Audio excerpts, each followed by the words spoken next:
اور ابھی آپ کو اپڈیٹ کریں گے ہمارے ایم ڈی تنویر حسین جٹ کی رپورٹ کے مطابق chief justice Lahore high court justice Aalia Neelam ایک روزہ دورے پر لیاقت پر پہنچی۔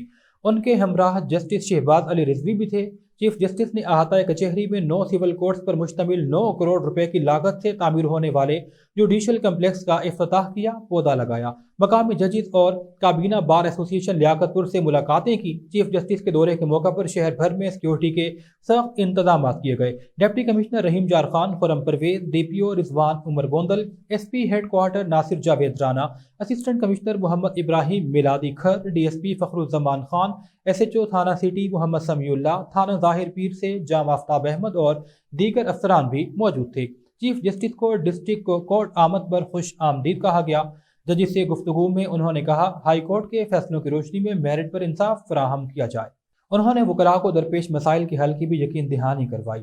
احاطہ عدالت پہنچنے پر چیف جسٹس کو پولیس کے چاق و چوبند دستے نے گارڈ آف آنر پیش کیا۔